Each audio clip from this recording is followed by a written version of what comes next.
Without further ado, I'm going to invite Professor Akif Turna to talk on the management of Hydatid disease. This is a very specific problem which is endemic to our part of the world. And Akif, most of the people on this group are young surgeons, executive students. So I want you to address them because there is chances that they might get a case as a long case or either as a short case, or at least they will get on one of the vivas a radiology CT scan showing a Hydatid disease. So the floor is all yours, Akif. If you would be kind enough to first introduce yourself and then share the desktop, please. Okay. Hi, good evening, everybody. Sorry. Yeah, go ahead and share my desktop. Yes.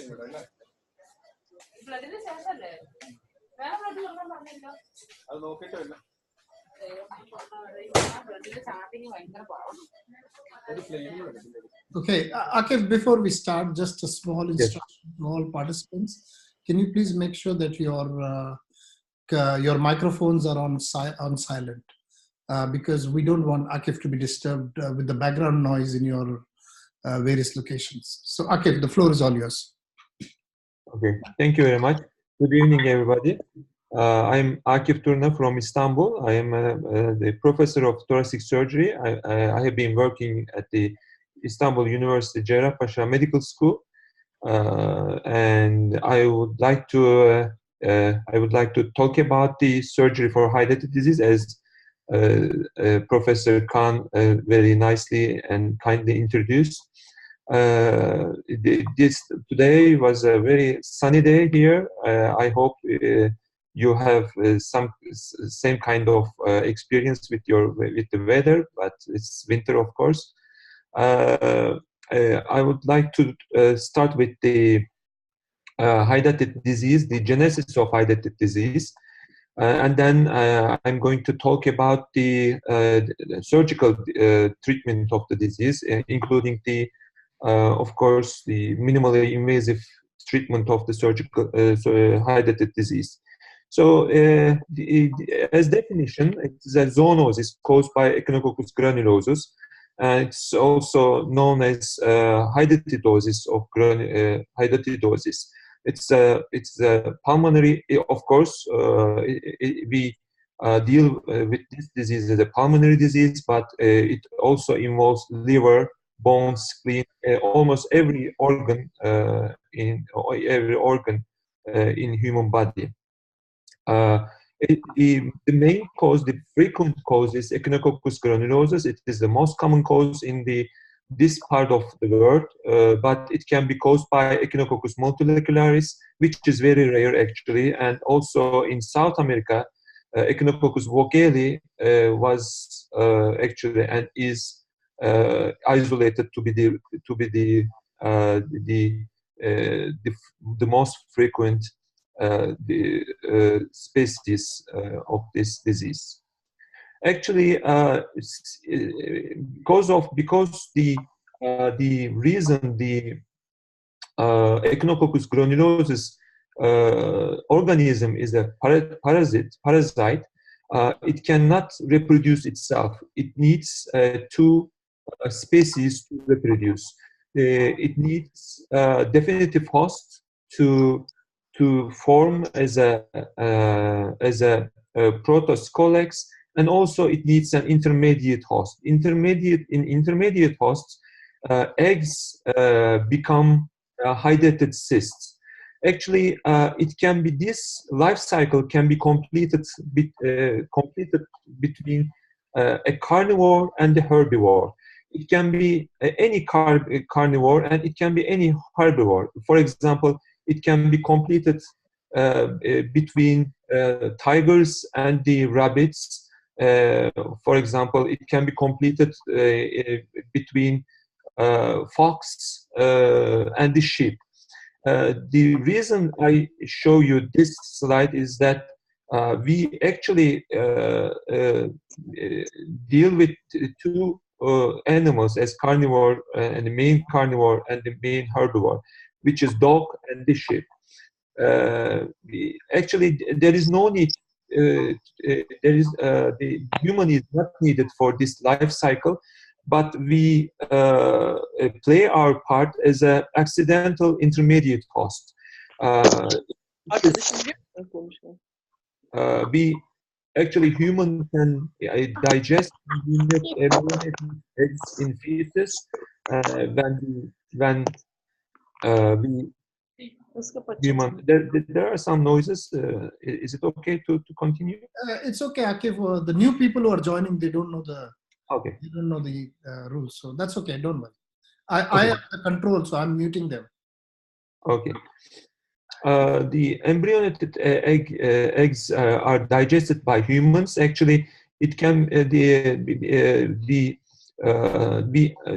human can contact with, of course, the dog's hairs, and the dog's hairs are usually contaminated with the feces, and it can be digested. The feces can be digested by humans, and embryonic eggs can become hydatid cysts in the human's digestive system.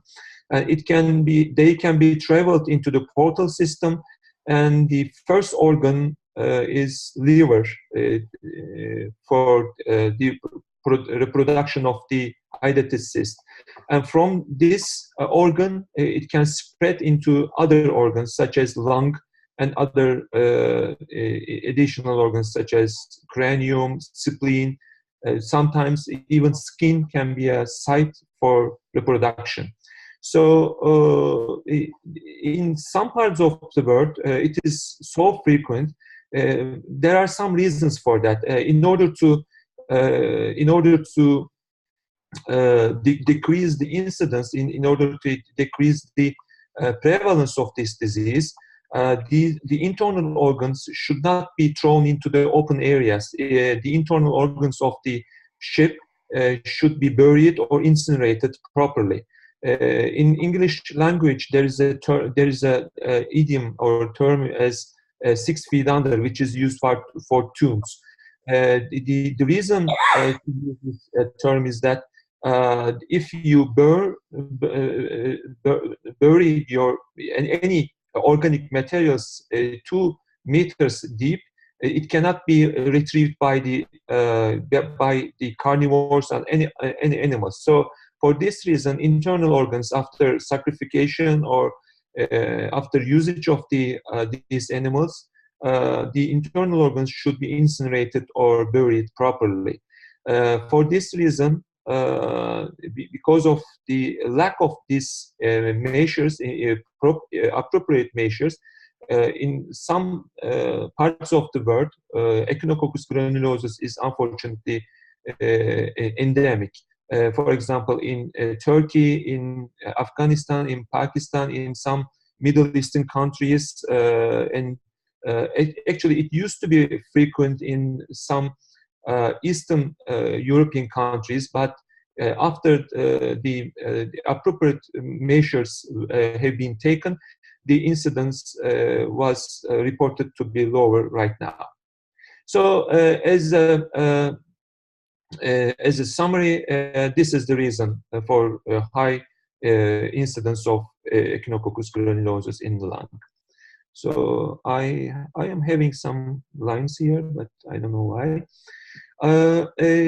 What can we use as for diagnosis? Radiology is the first, of course, the first step, which is definitely enough for diagnosis. Definition of parasite, of course, can be done in some centers by microbiology or some laboratories, infectious departments. Serology can point us to the diagnosis. Anti-Echinococcus IgG positivity is important, and it is the most accurate one. Actually, in many centers, anti-Echinococcus IgM is assessed, but the accuracy rate of anti-Echinococcus IgM positivity is about 50 to 70%. But the accuracy of anti-Echinococcus IgG is like 80%. Thoracic Surgery Association in Turkey conducted a survey in 2014 in Turkey, and they published that in 1 year 790 patients were operated because of the pulmonary hydatid disease, and the estimated patients number in every year is about 3,000, and it is very high actually. And the incidence can be calculated to be 20 per 100,000 per year. So unfortunately, most of the patients are asymptomatic because even the big cysts cannot cause a very important or noticeable symptoms. Some very enlarged cysts that causes total collapse of the lung may not cause any symptom, any dyspnea, any pain, or so forth. So it is very important to screen some of the high-risk patients who live in rural areas. Pulmonary involvement sometimes can cause, however, dyspnea, cough, hemoptysis, chest pain, or very pathognomonic clear fluid expectorations.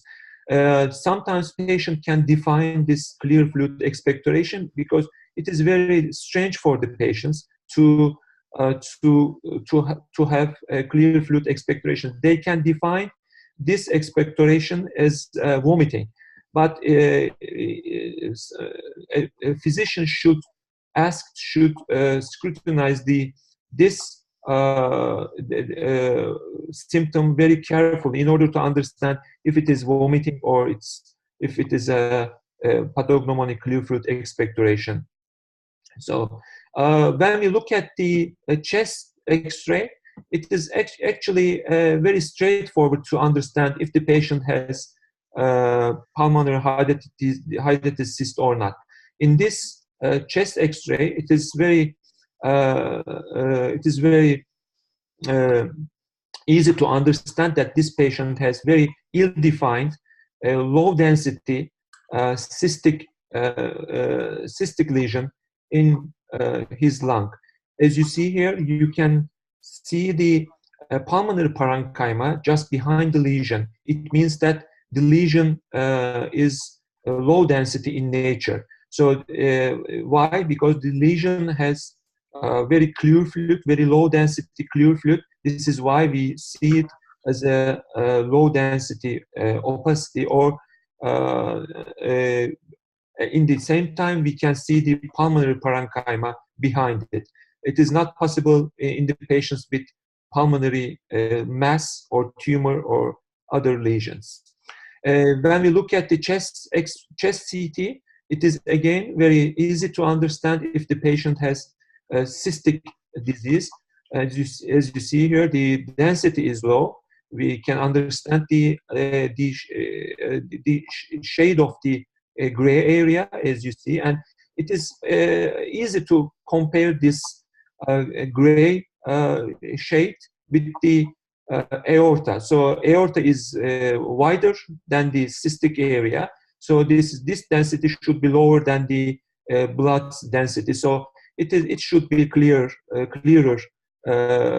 fluid than the aorta. So it is a very easy way to understand if this lesion is filled with clear fluid or low density fluid or not, or lower density than that of the blood. So sometimes the cyst can fill whole hemithoracic cavity, as you see here, and this patient had no symptom or sign. It is sometimes hard to believe, but it is true. Maybe it is the nature of the lung, and sometimes this is because probably the low or slow growing nature of this lesion. So patient can tolerate this kind of big lesion. If the patient has interstitial lung disease or emphysema or any other lung disease, this lesion cannot be tolerated, and it is fair to expect a dyspnea or other very serious symptom in a patient. I showed you the cysts, the intact cysts that did not rupture. But if the cyst ruptures, it becomes a different radiological appearance. It becomes like this. Actually, you are seeing here space, but in the same time there is a cystic lesion which was ruptured. It is like a balloon ruptured and falling into this into the water. So this is why it is seen like this. It is very pathognomonic actually, and it is called water-lilly sign, as you see here. So if you see this kind of radiological appearance in a patient from rural area or sometimes in urban areas, you should think directly pulmonary hydatid disease. So sometimes water-lilly sign can be seen like this, as you see, but not all perforated hydatid cysts are seen as a water-lily sign. In this chest CT section, the cyst is seen as ruptured, but there is no, of course, water-lily sign, but it is clearly identifiable. The cystic membrane is clearly identifiable, and again, the fluid coming from the cyst is clearly identifiable in a pericystic cavity. So it is again very pathognomonic for perforated hydatid cysts. But of course, I showed you very straightforward and identifiable hydatid cysts, perforated and unperforated, but sometimes it is very cumbersome. It becomes very cumbersome to understand if the patient has hydatid disease or a tumor or sometimes mesothelioma. In this patient, the cysts are not ill-defined, as you see here. There are some speculations, but this patient had pulmonary hydatid disease. Why? Because this patient had a very chronic course, and he didn't go to any medical facility for a long time. This is why it becomes infective, and these lesions became speculated lesions. Sometimes it is very difficult to understand if the patient has hydatid disease or not. But if you look at the cystic content, you can understand, you can tell directly that the cystic content is low density content, which is a clear fluid actually in nature. We should bear in mind that allergic reactions can happen due to spontaneous rupture, and it may lead to suffocation. Actually, only 50 milliliters of fluid is enough to suffocate a patient. It is enough to fill whole tracheal space and the main bronchi. So if only 5 centimeter cyst is ruptured, it can suffocate a patient. And also in some patients, anaphylactic shock can develop, and it can complicate the clinical situation more and more difficult, and it can cause actually death of the patient. I always remember one patient who admitted to our outpatient clinic in one day, and we put her to the urgent operation list, and she was going to be operated just after 1 day after the 1 day after her admission, but unfortunately we lost the patient because of the rupture of the cyst during this very night that she was admitted to the hospital. So every thoracic surgeon should bear in mind that the patient should be operated if the patient has unruptured cyst. So urgent operation is recommended in the patients with unruptured intact cysts. Medical therapy is very rarely needed actually, and it is almost non-effective. I saw many patients who had medical therapy for a long time, and it is very clearly seen that the medical therapy almost non-effective in almost all patients. But in some patients, it can slow down the proliferation of the hydatid cyst. What are the agents for medical therapy? Albendazole and mebendazole. And every month, ALT and AST should be assessed because these agents are liver toxic agents. What should we do as surgeons? Of course, the treatment of choice is surgical removal. We used to perform posterolateral thoracotomy. Of course, there is still an indication for posterolateral thoracotomy for some patients who had very large hydatid cysts, who has very multiple hydatid cysts or higher hydatid cysts. Cystectomy plus capitonage should be performed for intact cyst. Cystectomy is a removal of the intact cyst, and after cystectomy, after removal of the intact cyst, the bronchial openings should be closed very carefully, and then the space behind the cyst, space after space formed by the cyst should be closed with the polygalactin sutures very carefully. The space should be closed with the polygalactin sutures.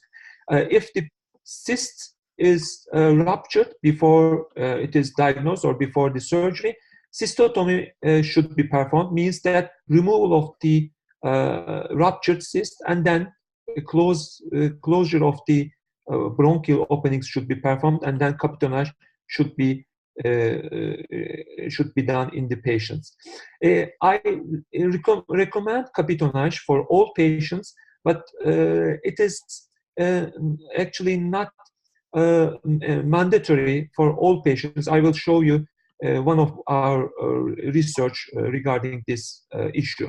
Wedge resection can be performed, of course, for very select patients. If the cyst is located at the edge of the lobe, and if the cyst is very small, wedge resection should be performed. But please remember that cystectomy or cystotomy plus capitonage is the best method to save as much parenchyma as possible. So wedge resection, you can, of course, save most of the pulmonary tissue, but please remember that wedge resection is a resection method, and the patient always loses some kind of parenchyma, which is not needed actually, essentially. Lobectomy is very rarely necessary. I talked about the survey which was done by Thoracic Surgical Association. In that survey, 4 lobectomies were reported to be performed out of 790 cystic operations. So lobectomy is of course necessary, but it is very rarely necessary. We published a paper about the necessity of the capitonage. Actually, we compared 2 groups. One group in one group, capitonage is performed. Group one in group one, capitonage is performed routinely because of the preference of the surgeon. In group two, there was no capitonage performed. Total hospitalization time is actually 1 day shorter in the group one, but the p-value was 0.91. So it is not statistically significant, actually. It is not statistically significant, but it is important time difference. This is a scientific discussion, actually. If some comparison comes with no statistical difference, but with a clinical difference, clinically significant difference. So I leave these round numbers here, but I must say that I usually do capitonage for every patient. Recurrence is negligible, as you see here. Stay in the IC unit is not different between two groups. What happens after capitonage? Actually, when you are doing capitonage, you can feel that it is not a good operation, or it becomes not aesthetically good suturing method. But after capitonage, as you see here, pulmonary parenchyma heals completely. So again, I recommend to perform capitonage in every patient when possible. Actually, I was trained to perform enucleation for the unruptured cyst, which was firstly introduced by Ugon. Ugon was a thoracic surgeon who described this method. Actually, it is a very good method to remove the cyst, but it is not possible by video thoracoscopic surgery. But when possible, you should be very careful not to perforate this cyst, and you should put the betadine salt gauzes around the cystic area when you are doing this enucleation. After the enucleation, again, after this cystectomy, you can perform capitonage, and of course, before the capitonage, it is recommended to close all the bronchial openings. When you do the math, you can understand that the volume of such a cyst is 560 milliliters. It means that it can suffocate a normal patient 12 times. So you should remember all the time that it is a very dangerous disease, even the fact that it is an infective disease, even the fact that it is completely removable cyst, but it is totally dangerous disease because it can suffocate the patients when it is ruptured. What about the thoracoscopic surgery for pulmonary Hydatid disease? Levent Alpay is a very good friend of mine. First, actually showed that it is possible to perform VATS for pulmonary Hydatid disease. As you see here, thoracotomy and VATS group in length of surgery is shorter in VATS group, as you see. Drainage volume is lower. Time to drain removal is lower, actually. And ICU length of stay, as you see here, it is almost the same, 1 day. I think it is not necessary for ICU stay for most of the patients. It is, you see 1 day because of the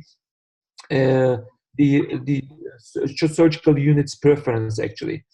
And they nicely showed that VATS is advantageous for the Hydatid disease surgery.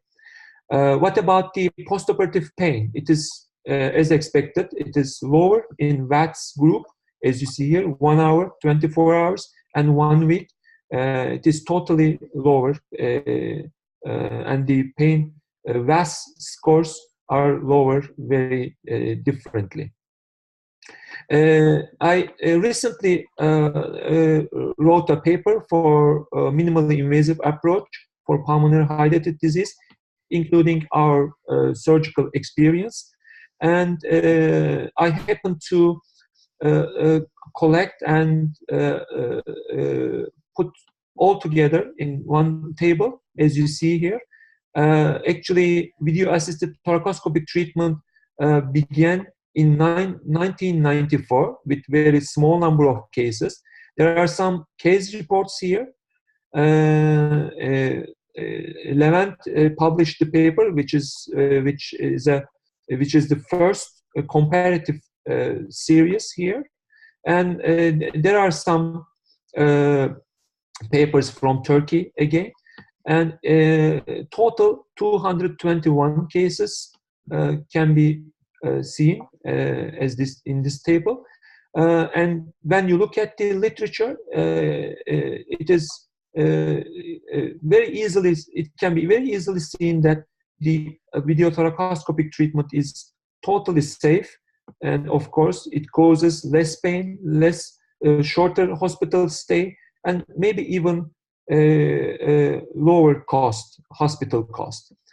I want to show, I want to share my some of my patients and some of my experiences with video thoracoscopic surgery for pulmonary hydatid disease. This patient was a 30-year-old female. She had no complaints, and she had positive anti-echinococcus IgE. As you see here, she had a large unruptured cyst at the right side, and also a small, again, unruptured cyst at the left side. So we, of course, she had a liver cyst, 2 liver cysts, as you see here. We started with the right side, as you see here, and we performed a very small 3 centimeter incision. This is the uniportal approach. We aspirated the cysts first, but as I said, we placed betadine soaked gauzes around the area in order to prevent the spillage, because some daughter cysts, which can be present in 10% of the patients, can proliferate itself without needing any other main host. So after the aspiration, we removed the membrane, as you see here, very carefully. This is the membrane.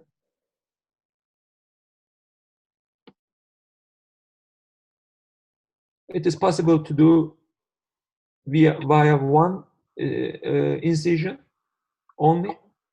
You should be careful about this, yes. And then we close the bronchial openings, and then we performed the capitonnage. As I said, it seems a little bit odd here after the capitonnage, but after 7 days after the operation, post-operative chest X-ray seemed almost perfect. Of course, we performed another uniportal approach for the left side. This patient is again very interesting case. It's like an oxymoron. I'm going to tell you why. It's some kind of ironic case, because this patient was a 68-year-old female. She had bilateral pulmonary hydatid disease, and also she had very large hepatic pulmonary disease. And our general surgical colleagues planned to perform a laparotomy and the removal of the hepatic cysts. And they asked us if we could perform a pulmonary surgery after the laparotomy. We said that why not during the same time? And they performed the laparotomy, they performed the removal of the hepatic cyst, and we used the same incision. We put a wound retractor here, as you see here. We inserted our instruments and 30-degree cameras from the subxiphoid area. We reached the right side first. We removed the right-sided pulmonary hydatid disease from this area, and then we removed the left-sided, left lower lobe pulmonary hydatid disease.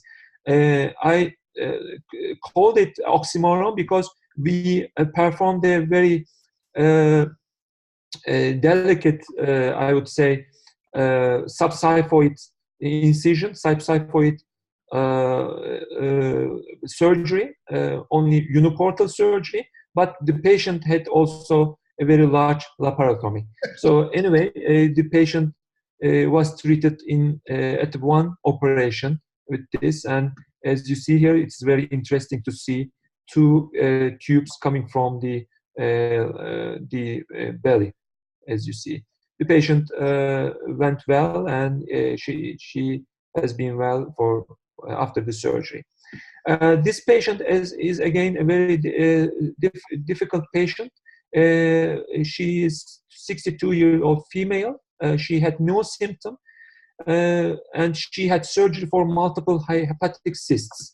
And also, as you see here, she has multiple and bilateral hydatid cysts in two hemithoraces.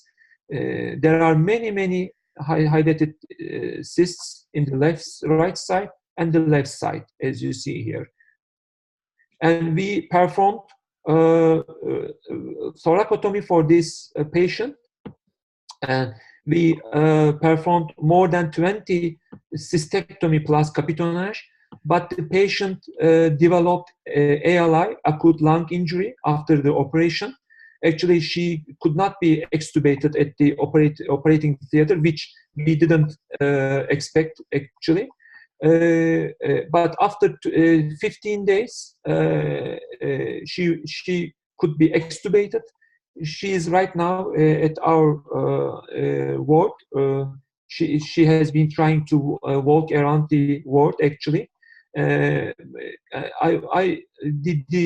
message I want to give in this patient is, don't give up to remove a whole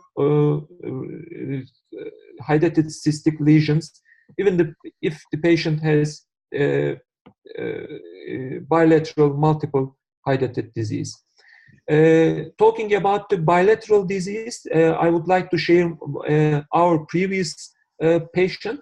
She was a 31-year-old female. She was dyspneic, and she deemed to be inoperable when she went to some of the university hospitals in Turkey. And she had been taking anti-helminthic drugs for more than 5 years. And when we looked at the chest CTs, we realized that the anti-helminthic drugs did not have any effects on the pulmonary hydatid disease. The problem, actually, there were many problems with these patients. Actually, the first one is the patient had intrapulmonary artery pulmonary hydatid cyst in the left lung, and there were many cystic lesions in the left lung, and also there were many cystic lesions in the right lung. We started with the left lung because we thought that the patient needed probably would need a left lower lobectomy because of the intrapulmonary hydatid cyst. During the operation, we opened the pulmonary artery, and we found that the hydatid cysts almost filled whole pulmonary artery, and we had to perform unwillingly left lower lobectomy, and also we performed cystectomy and capitonage for the left upper lobe cysts. 15 days after the left-sided operation, as you see here, we saw that some of the intact cysts were disrupted during the operation, maybe, or after the operation. But since the patient had corticosteroids and the appropriate medication, she did not develop any ALI or ARDS, fortunately. We waited for some time, and we saw that the patient's pulmonary parenchyma cleared almost completely, and we performed a right-sided operation, which was more difficult. We wanted some help from cardiovascular colleagues in order to prepare us for lung heart machine, because we saw that there is a intra-arterial pulmonary intra-arterial hydatid disease, and there would be a need for arteriectomy and intra-arterial hydatid cyst resection from the right pulmonary artery. Fortunately, she did not need any heart-lung machine during the operation. She went well during one lung ventilation. Even the fact that she had only one lobe at the left side. We opened the right pulmonary artery, as you see here. We cleared intra-arterial hydatid cyst from her pulmonary arterial system, and we also performed many cystectomy plus capitonage, and she was discharged 14 days after the surgery. And she came to us 6 months after the surgery, asking if she could have pregnant after these surgeries, because she was very well after the surgery. She was not dyspneic, and she was completely treated after the surgery. Sometimes there is a need for decortication because of the chronic nature of the ruptured pulmonary hydatid disease. Actually, there is a good reaction after the disruption of the cysts, and after sometimes long surgeries done for multiple hydatid disease, decortication should be performed in order to expand the lung completely. So sometimes the hydatid cyst operations are very short, very easy, but sometimes they become very long, very tricky operations with many complications, expected or unexpected. So, as conclusions, pulmonary hydatid cyst is not rare in some countries, especially in Middle East, in some countries in Asia. In other organs, involvements may accompany with the pulmonary hydatid disease. Cystectomy or cystotomy plus capitonage is recommended, even the fact that it is not I cannot prove that it is completely needed, but I could recommend capitonage after the cystectomy. But old operation is pericystic resection, which was called Perez-Fontana. Operation was completely abandoned, and it is not recommended. It is very bloody and unnecessary procedure after the cystectomy. Only capitonage could be performed. It may be performed via VATS, and it may be performed via VATS, uniportal VATS safely. But of course, we should wait for the larger series with uniportal VATS. But there is no need for waiting for VATS, other VATS surgical VATS studies, because there have been enough patients who were treated with VATS. Recurrence is very rare after complete removal. And anti-helmintic medication is not necessary if you are sure that the complete removal has been accomplished. So thank you for your attention, and have a nice evening or have a nice night. Thank you very much from Istanbul.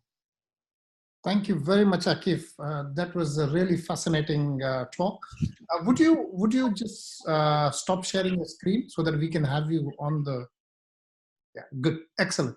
So, Akif, thank you very much. It was a very exciting talk, and I can see that you've had a lot of experience dealing with very complicated cases.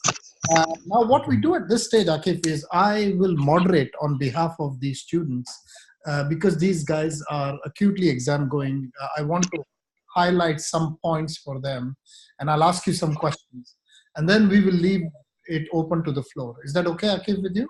Yes, sure, more than okay. So let me start off first.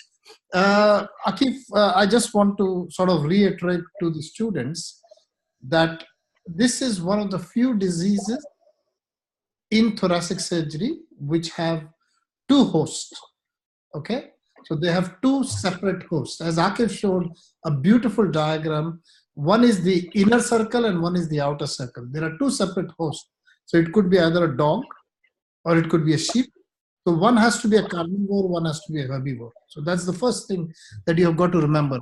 And the word to describe in your viva is cyclozoonosis. Okay, write down this word. CYCLOZOONOSIS,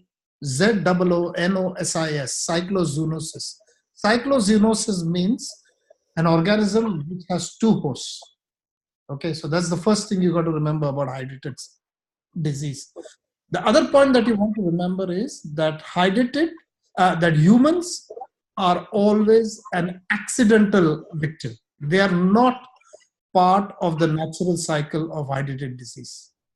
Okay, that's quite important to remember. Humans are always an accidental victim, which means somebody went out there and they touched the, the pieces or they touched the soil. In fact, if the animal excretes the ova in the feces and it touches the ground, in a hydatid, in the life cycle of a hydatid, in normal air, it will be alive from 1 week to 1 month. So it does not have to be fresh feces. It could be, dried feces or whatever, almost 1 week to 1 month. And if it goes into the soil, it can be alive for almost 1 year. You understand that? So it's quite important to understand that this is not fresh. You were there with an animal and immediately you caught it. That organism can stay alive in the soil for almost 1 year. And that is the worrisome thing about the epidemiology of this disease. Now, whenever you are asked about Hydatid, there are some 4 things you have to remember for everything that you do. So this is one of the few diseases where the rule of 4 comes into the picture. And Akif very, very nicely spoke about it. There are 4 types of Hydatids. That's the first thing. And I recommend you write this down. And in fact, go back and review this video to see Akif's slide. The 4 types of Hydatid. Akif, could you bring up that slide of the 4 types of Hydatid? So one is Echinococcus granulosus, which is just a single cyst, which is present in the sub-Himalayan terrain. We see Echinococcus granulosus. I think Turkey also has got Echinococcus granulosus. The second one is Echinococcus multilocularis. Akif, you'll have to share your slide. Yeah. Yes. So the second one is Echinococcus multilocularis. Now in this type, this is usually present in Iraq and Afghanistan and in all the, in the sort of the mountainous areas. You can get more than 100 to 200 daughter cysts. So Echinococcus granulosus has got a single cyst. Echinococcus multilocularis has a multiple cyst, almost up to 100. And the other 2 is Echinococcus vogeli and Echinococcus oligarthus. Okay, Echinococcus oligarthus and vogeli are present in South America. I can tell you, Akif is the most unpopular guy with the American team in the European Masters Cup because he put up a slide asking a question about Echinococcus vogeli. Is that correct, Akif? I remember this very clearly. Yes, definitely. You talk about it. Somewhere I remember in the ESTS European Master Cup, the Americans were asked this question and they were very upset because Akif put up a slide of Echinococcus vogeli. So I will never forget that. So there are 4 types of Echinococcus. So that's the first thing. Now the other thing that Akif very clearly pointed out was in lab tests, the serology is very important. Okay? When you do the lab test. And there are 4 tests that you have to remember. So you're looking for Ig gene. Some people do IgM, but you're looking for IgG. If I ask you in the Viva, what are the 4 type of tests that you would do? You have to say the Cassoni's intradermal test, number 1. Number 2, the indirect heme agglutination, IHA. Number 3 is the ELISA. And number 4 is the Western blotting. Okay? So another 4 tests. But you're really looking for IgG. And one important point which Akif made was that the sensitivity of an IgG is 80%. So that's quite important to remember. All right? I think in radiology, Akif mentioned beautifully the chest X-ray. And he's shown you some classical X-ray. They're just beautiful. His X-rays are beautiful. Akif, just keep going ahead as I'm pointing out. Yes. It's purely I'm trying to highlight some points for these guys. Now, there are 4 signs in radiology that if you tell in an exam, just get a chest X-ray. If there are 4 signs that you have to say, and each one of the sign is at a different stage of the disease progression in the chest. The first one is called as Escudero-Nemenov sign. Okay, ESCUDERO-NEMENOV. This is usually a sign where if you take an inspiration film and you take an expiration film, the cyst changes size from a spherical to an oval shape. That's the first sign. Okay, so it changes from a spherical, circular to an oval shape. That suggests that the cyst is full of fluid.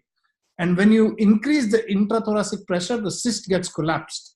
So that is, it's a Russian name. And you can find it on the net, this sign. So that's first sign, number 1. The second sign is called as the Notches sign, N-O-T-C-H. The Notches sign is when the cyst is centrally placed. This one is very peripheral, what Akif is showing. But if the cyst is centrally placed, it will compress the main bronchus. And if it compresses the main bronchus on an X-ray, you might see a notch entering into the main bronchus. And that's called as a Notches sign. The third one, which he very classically described, was the crescent sign. Now, crescent sign, just show that slide. You beautifully showed the crescent sign, actually. There's one after that. I think you showed it after that. Keep going. Yes. The crescent sign is seen when there is a small air leak. So a little bit of air from that tissue will leak into the cyst. The cyst has many layers, endocyst, ectocyst, everything. When it leaks through into the endocyst, this is a situation of impending rupture. And you get this crescent, which Akif has beautifully shown on this CT scan. The other names for the crescent sign are moon sign or meniscus sign. So write down these words. These are buzzwords I'm telling you because this is a cracking question. Once you get this question, you can just crack it. So crescent sign is a sign of an impending rupture.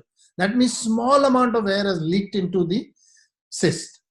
And the last sign, which he showed, just go back, Akif, the water-lilly sign. The water-lilly sign is when there has been a rupture and air has entered into the endocyst and there is air and fluid. So there is a air fluid level which is clearly demarcated and the daughter cysts are floating on the air fluid level. So show the picture of that lilies, Akif. This one, beautiful. This is really, really classic. So that's the fourth one. So the first one is the oval to spherical sign. The second one is the notch sign. The third one is a crescent sign. And the fourth one is a water-lilly sign. So remember, in radiology, if somebody shows you a CT, just crack it. Go and say these four things. I bet you even the examiner will not know it. And you will look really good on it. Okay? Now, Akif, I want to ask you a few questions specific. Sure. Sure.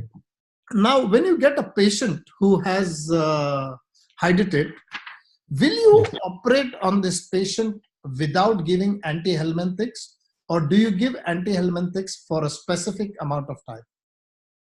Actually, if the patient is taking antihelminthics during the diagnosis, I let them to have the antihelmintic drugs until the operation. But she or he did not have any antihelmintics. I usually don't give them. I always don't give them any antihelmintics, because I don't believe that it is effective, as I said, because I am a surgeon and it's everything. What happened actually before she or he came to us. So I don't think that it is needed to give any antihelmintic until the surgery. And I have been trying to put a very early time of early operation slot, but sometimes it's not possible to, of course, to perform the operation in 1 or 2 weeks time. So even if the patient has to wait for 1 month, I don't give them any antihelmintic drug until the operation. Okay, so that's a strongly surgical view.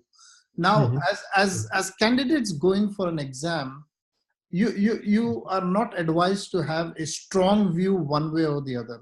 You should try to walk the middle path. Okay. And the middle path, Akif, I'm not saying you're wrong. I'm just saying for the students, the middle path is that most people actually will give antihelminthics before surgery, but important to remember that you should not give antihelminthics for more than 7 to 14 days. The moment you give antihelminthics for more than 7 days before surgery, then the risk of rupture of Hydatid cyst increases. This has been documented that if there is too much antihelmintic on board, there is more likely that the patient will rupture because it becomes softened and there is more risk of rupture. And so that's why people recommend giving antihelmintics only for 7 to 10 days. Now, the reason you give antihelmintics before surgery is not because you're going to treat the Hydatid. No. What you want to do is you want to make sure that you have peak plasma level of the drug at the time of the surgery, so that if you have a spillage, an accidental spillage, the albendazole or the metronidazole is the mebendazole is there in the blood. The peak plasma level is already reached, and you will reduce the risk of recurrence of the disease. Now, this can be argued any which way. People will say there's not enough literature to support this. Whatever it is, just know the philosophy behind it. Most physicians will actually give antihelmintics, and the minimum or maximum duration is 7 to 14 days. Now, my next question to you, Akif, is post-op, do you give them antihelmintics? No, if the patient has residual cysts, we give them antihelmintics, as it is the case for the last patient. But if there is no residual cystic disease, I don't give them any antihelmintics. But before the operation, I give them antihelmintics. After the first operation, there might have been spillage because you're aspirating. Yeah. So if you feel there has been spillage, would you give post-op antihelmintics? No, actually no. Actually, I have a strong opinion about this because I reviewed almost all patients that were performed at my units that I worked. But I saw I saw that there is no uh, correlation between the giving antihelmintics and the recurrence. So, of course, there are some recurrent diseases, but it is not correlated with antihelmintic drugs. Okay. Anybody asks you, is there any evidence for this? The level of evidence is D, which means expert opinion. Okay. There is no real evidence to support any of these discussions which we are having. Either Akif's evidence or my evidence, we have no evidence. Most of it is from work from countries where it is very common. And I personally went and traveled to Tunisia with Professor Kilani, who has done about 600-700 of these himself. Very common in that area, I believe. And whatever I'm saying is from the wisdom and years of practice of Professor Kilani, Tariq Kilani. So that's what we do. Now, Akif, my next question to you is, what about pleural prophylaxis? I saw that you were putting some gauze with the solution. So what do you do in terms of pleural prophylaxis to make sure that you're not spilling? So stop sharing your screen. Let's see you on the screen. Just stop sharing. Yeah. So your video will come up. Yeah, just stop sharing. Okay. Okay, good. You mean you actually for the previous? I'll repeat. Should we do pleural prophylaxis, or don't need to do pleural prophylaxis during the operation or after the operation? During the operation. During the operation. Okay. Actually, we have been using betadine, polyvinyl iodine, for the as a pleural prophylaxis. As I told you during my speech, we usually put the betadine soaked gauzes around the area, around the pulmonary cystic area or inside the hemithoracic cavity. And also we lavaged the thoracic cavity after the operation. Actually, we tend to perform lavage after every cystectomy capitonage procedure. And then at the end of the procedure, we again performed lavage, washing the interthoracic cavity with betadine. But it has been, as far as I know, it has been shown that distilled water is effective again against the daughter cysts and the eggs. Again, other antiseptics can be used for prophylaxis, but betadine is the most effective one as far as I know. Okay, so my practice, I learned from Tariq. Tariq, what he does, he makes a solution. What I do in my empyema surgery as well, the same sort of prophylaxis. I make a solution of 1 liter of saline with hydrogen peroxide and betadine or povidone iodine, and we put it into the chest. I make my 3 ports, and then I pour it into the chest, and then I go away for 20 minutes. I leave the solution in the chest for 20 minutes, and then you come back and you suck it out. You don't wash it out. Now, this is Tariq's method of doing it, and I have followed it. And touch wood, so far, I'm sure I have had spillage, but I have not had any recurrence. So you keep the solution for 20 minutes, and then you suck it out. Now, just for the students, another question of 4 things that you can use as pleural prophylaxis. He's already mentioned it. The first one is povidone iodine. The second one is hypertonic saline. The third one is distilled water. The fourth one is hydrogen peroxide. And the last one is formaldehyde. Okay, so these are the ones that have been described in literature. So there are 5 actually, not 4. But so 5 agents that you can use as scolicidal agents for prevention of spillage.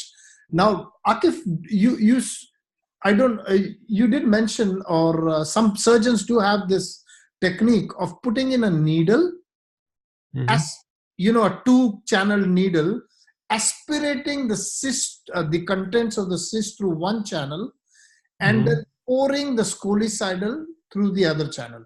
There are a lot of described papers who talk about this technique. The Russians have described it as well. Can I ask your opinion on what do you think about this technique, and what are the risks of these techniques? I think it is useful actually. We did not aspirate the cysts before we started video thoracoscopic treatment, because I usually used to perform cystectomy, Ugon's method, the enucleation, or cystectomy, cystotomy for the ruptured cysts, because it is a very confident method to remove whole cysts very carefully without rupturing it.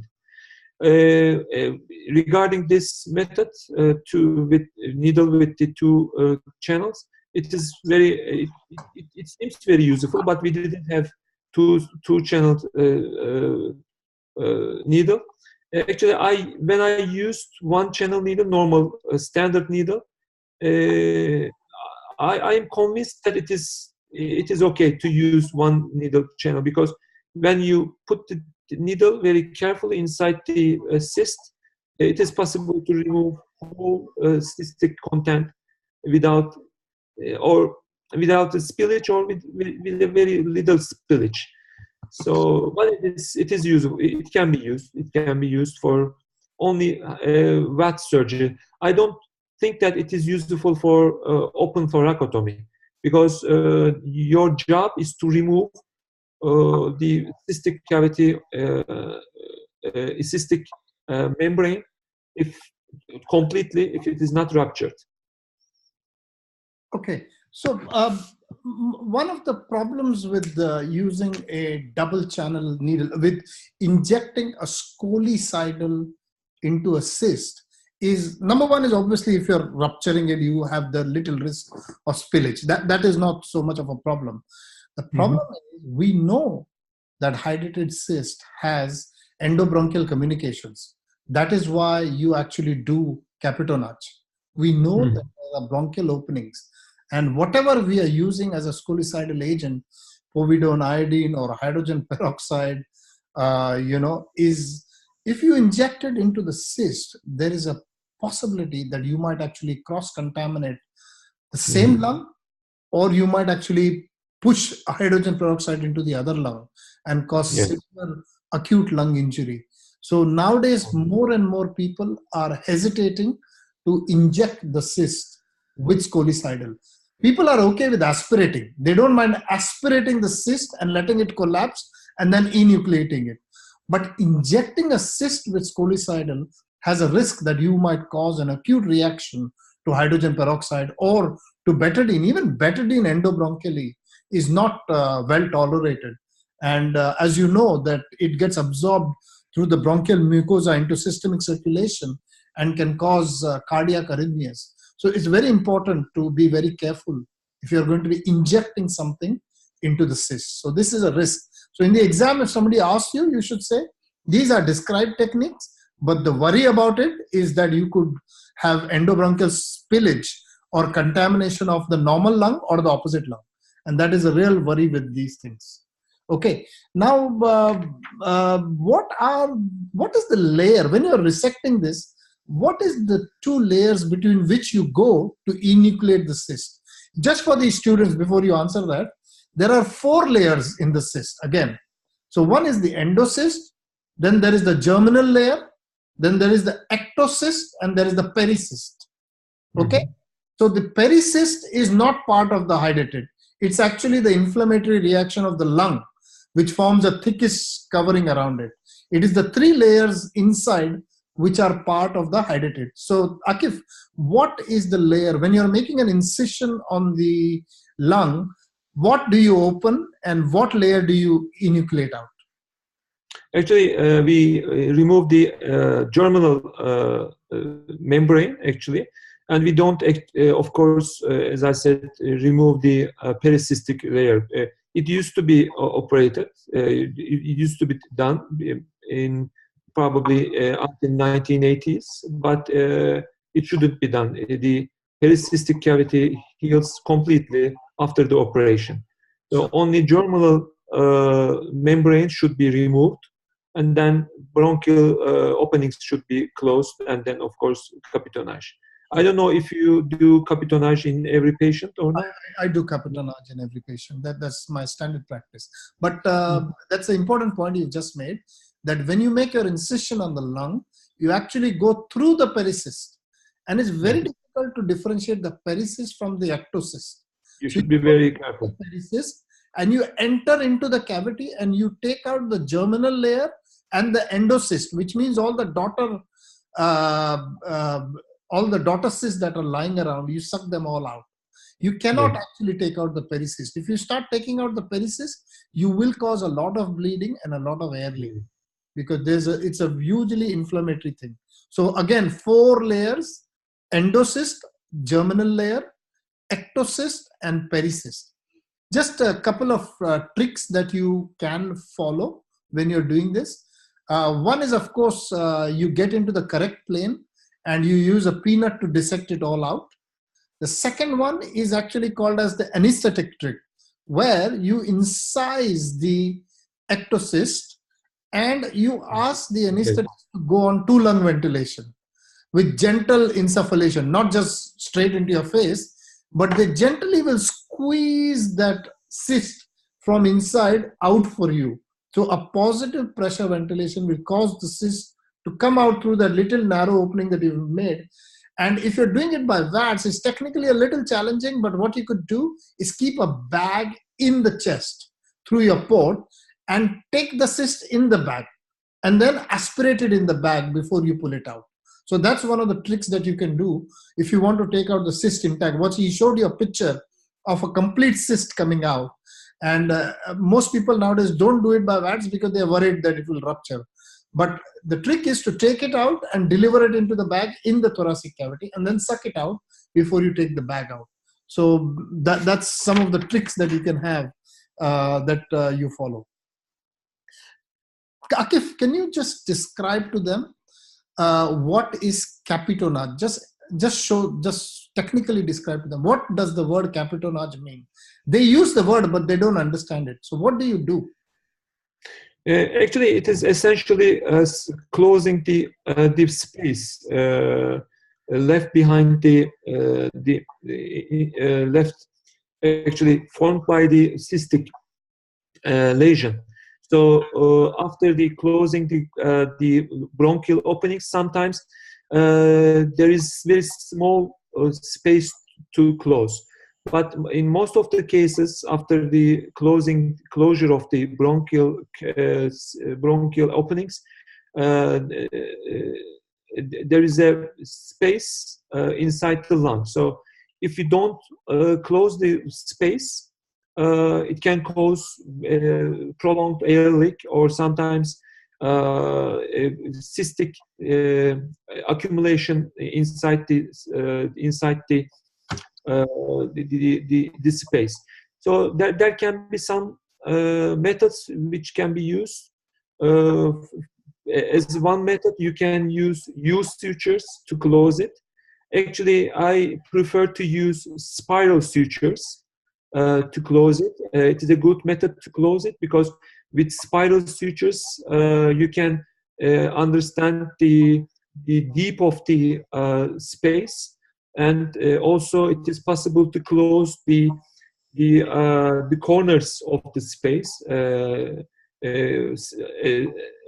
step by step.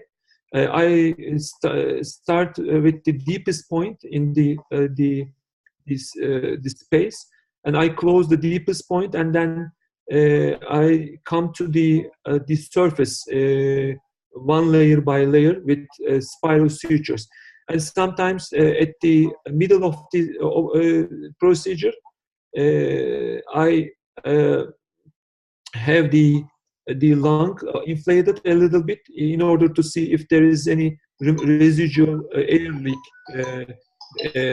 inside the cavity. So I think it is important to close whole small openings, whole small bronchial openings, and then close the space. I know some colleagues who did not do this. Actually, there are some thoracic surgeons who did not do anything after removal of the cyst. But I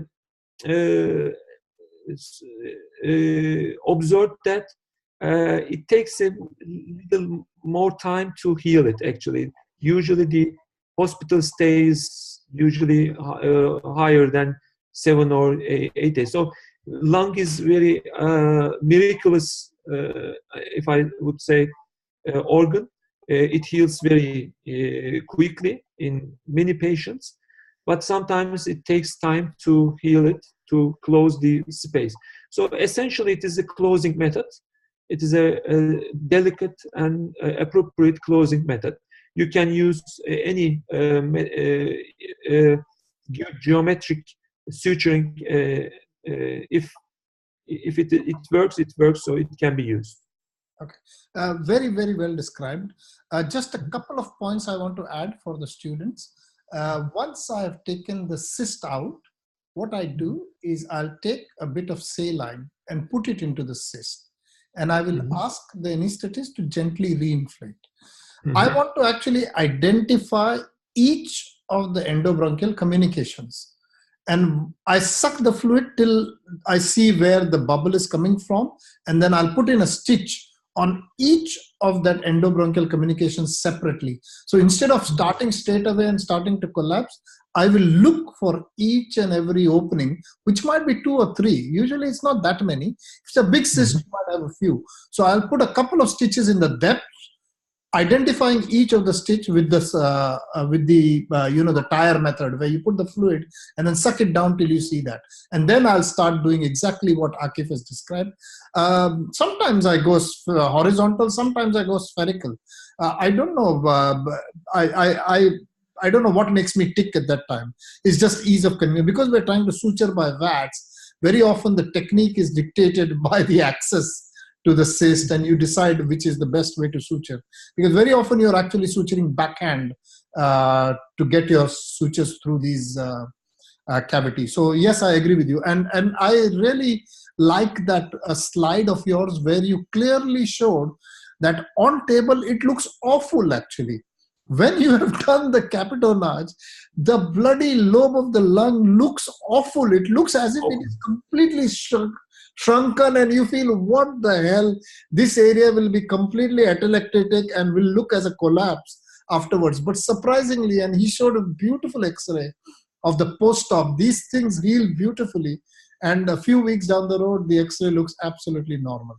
So the philosophy is important that you must conserve lung. You should not try and do a wedge resection. You should not try and do a lobectomy. In my practice of all these years of operating on Hydatid, I actually did lobectomy only on a single patient. And surprisingly, this was a deep-seated lesion, which was a solid-looking lesion. This was not a cystic lesion. It was a solid-looking lesion. And there was no way I could biopsy it, either by frozen section or by CT-guided biopsy. And I thought I was dealing with lung cancer. I really thought I was dealing with lung cancer. And the radiologist also told me this is a surprise, which is a lung cancer. And I did a lobectomy. And surprise, the histopathology came back as echinococcus. I think what had happened was that he had bled into the echinococcus, into the cyst. Probably where the cyst was, it must have just got into the vessel and it bled, and it was a solid looking lesion. And I mean, that's the only lobectomy I've done. And trust me, I did not even vaguely think that I was dealing with Hydatid. So that I would like 3 points about the capitonage and this kind of thing. The first one is that usually I kept saying to my young surgeons, sometimes residents, that please don't do wedge resection. Sometimes it is necessary. We did some wedge resections, but actually it is worth not doing wedge resections, because even the fact that the cyst is very at the edge of the lung, you can do cystectomy and capitonage. It is worth doing that because after the capitonage, as you said, the lung is healed completely and parenchyma is saved. The second thing about capitonage is that sometimes it becomes complicated when 2 or 3 cystic cavities are connected to each other, because it becomes very irregular, some kind of tunnel like this. So it is very sometimes cumbersome to suture a very irregular network of tunnels. But it is doable with some patients, and it can be done nicely after the removal of the cyst. So, as you said, lobectomy is sometimes necessary, but sometimes you should stop radiologists to aspirate the cystic lesion. All the radiologists should know that sometimes mass-looking lesion can be a cystic lesion, and it shouldn't be aspirated, or it shouldn't be biopsied. Absolutely right. Now coming back to a clinical situation where you have a hydatid in the liver and you have a hydatid in the lung, and you showed us the case where they did the liver surgery and then you went sub-Xephon. So if you have one hydatid in the lung and one hydatid in the liver, who should go first? Can it be done together? Or should it always be done together? Or should you do it after a gap? And if you do it after a gap, what is the gap interval? Okay, good question. Actually, I tend to ask the general surgical colleagues first, actually. If they want to do something before we do, they do it. If they say, okay, liver cyst should be dealt after the pulmonary surgery, we do the pulmonary surgery first. But if the cyst is very near, the lower lobe cyst is very near to the liver cyst, or left lower lobe cyst is near to the splenic cyst, it is a good procedure to open the diaphragm to deal with the pulmonary cyst first, and then liver cyst. But one must be very careful about the leakage, the liver leakage, if you do some liver surgery. So it is definitely advisable to operate the patient with the general surgical guys, but it is possible to perform pulmonary surgery, pulmonary hydatid surgery, and the liver hydatid surgery at the same time, if it is near to the diaphragm. If usually they tend to operate the patient first if the liver cyst is larger.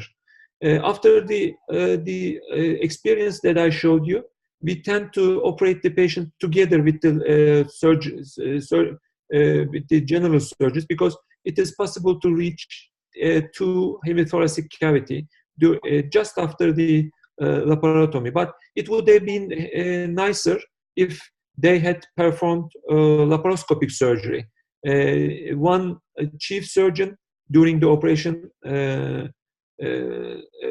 asked that if it was possible to perform laparoscopy, but the general surgeon who did the operation said that it was not possible because it was big. But it would have been easier and better for the patient if the patient had two minimally invasive surgical approach at the same time. So about the time between two surgeries, it depends on the patient, but 15 days is a good period between two surgeries. It gives the patient to heal, to recover, especially after the abdominal surgery. If you do minimally invasive surgery for the pulmonary hydatid cyst, the recovery time is almost 2 days or 3 days, and it can be done in one week. But it is not easily acceptable by the patient, as far as I know. Especially in Turkey, usually it is a good idea to give a 15-day, 2 weeks period between two surgeries, if it is not complicated, of course. I agree with you. Actually, I'm fortunate enough to work with a GI surgeon who specializes in endoscopic surgery, laparoscopic surgery. So most of the times when I've dealt with this situation, liver and chest, we have had the liver surgeon go first, do whatever they want to do endoscopically, make sure the patient is stable, and then I will step in. Either I'll do it in the same sitting if the patient is stable, or I will do it 2 weeks to 3 weeks down the road, just to make sure there is no leak of the bile and all that. So my next question to you is, what about bilateral hydatids? Now, if it is two single cysts, it's an easy answer. But when there are multiple cysts, like your patient who got stuck in the ICU, multiple cysts on the right, multiple cysts on the left, what do you do in this sort of scenario? Subxiphoid is possible for bilateral patients, single cysts. But when you've got multiple cysts, what do you do? Actually, if we looked at the cysts and the nature of the cyst very carefully, if one side has larger cyst, uncomplicated, unruptured cyst, we do that side first with the uncomplicated, unruptured cyst, because there is a danger of rupturing. If two sides, the bilateral cysts are, all of them are ruptured, which it happens in rare cases, we do the side with the higher number of cysts. If the patient needs lobectomy, like I showed you, it is very rarely needed. I agree with you. But if the patient needs lobectomy, we do the side who needs lobectomy first. If the patient has two cysts, large cysts in each side, we do the first operation for the larger cysts. So this is our strategy. But in the last case, I'm not sure that the patient can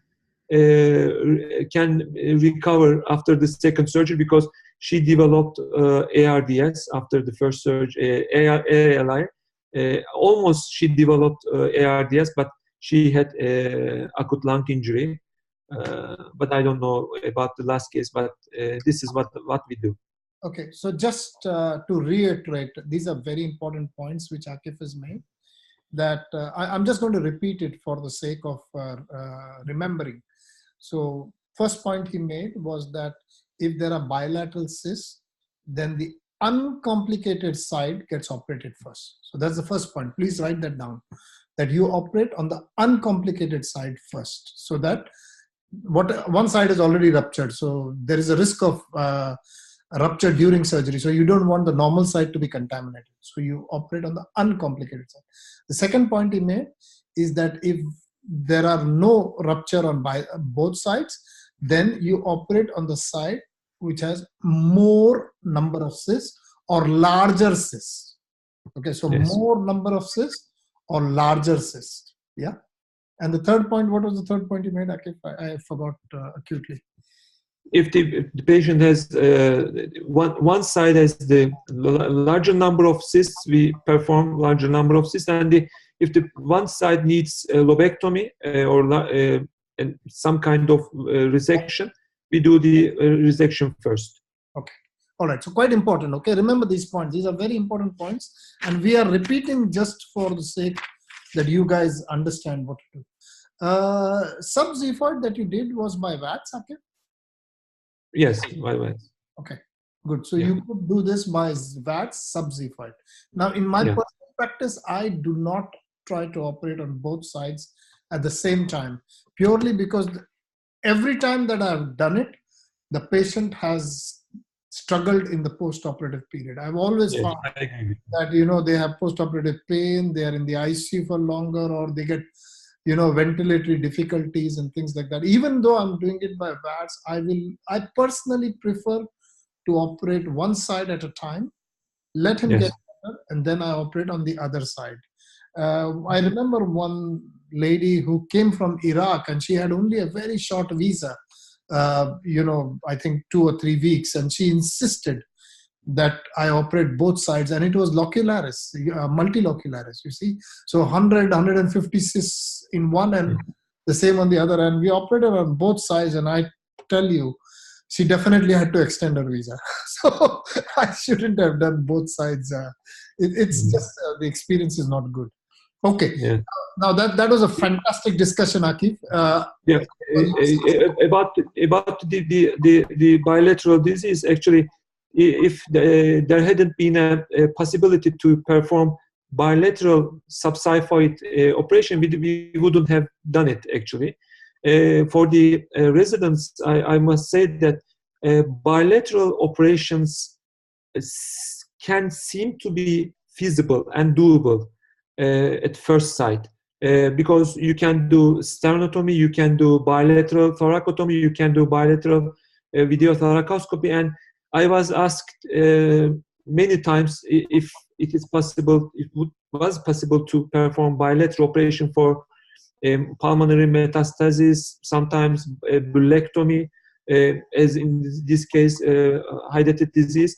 But as you said, the postoperative course of the patient is usually awful. Even if you do a very simple metastasectomies, it is doable. It can be done.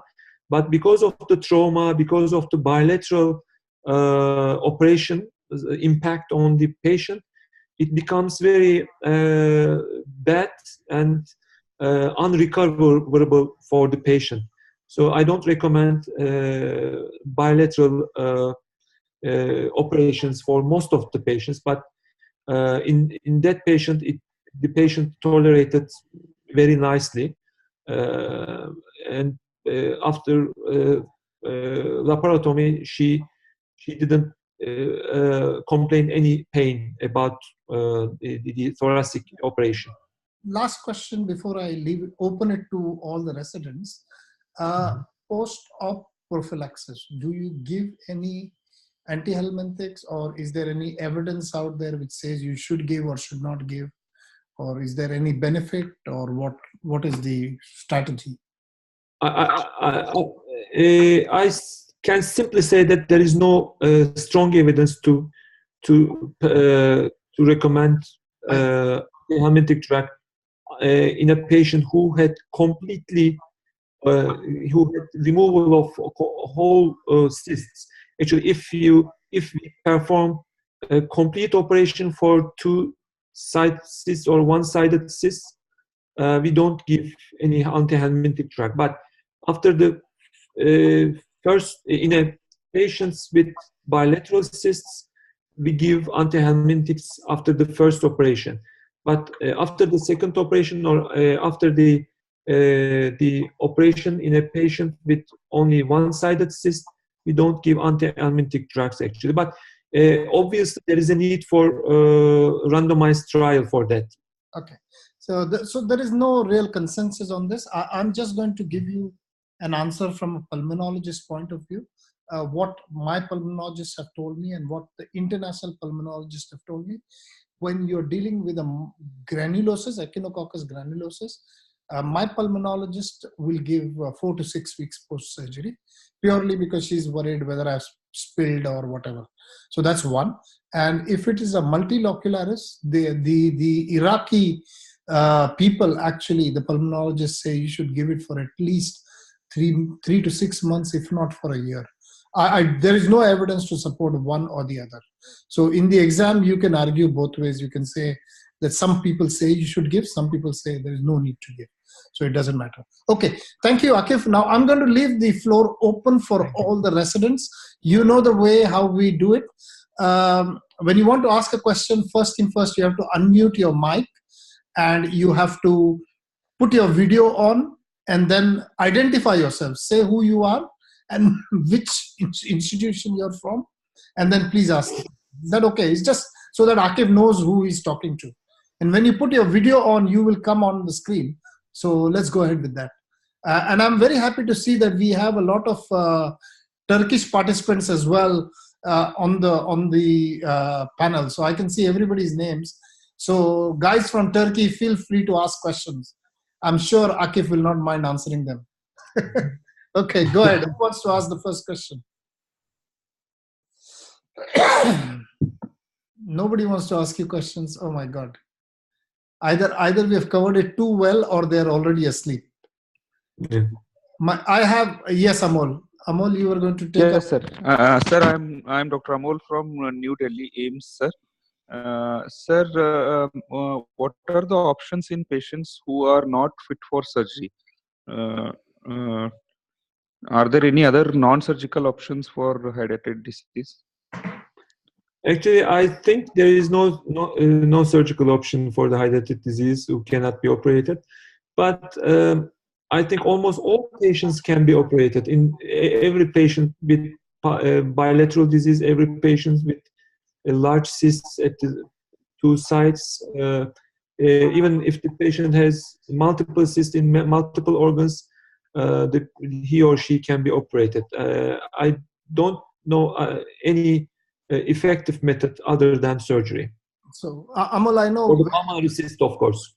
Yeah, Amol, I know where you're coming from. You're asking whether can we use sclerosants, can we aspirate the cyst? The answer is no to all of this. There is no evidence to suggest that any of this works.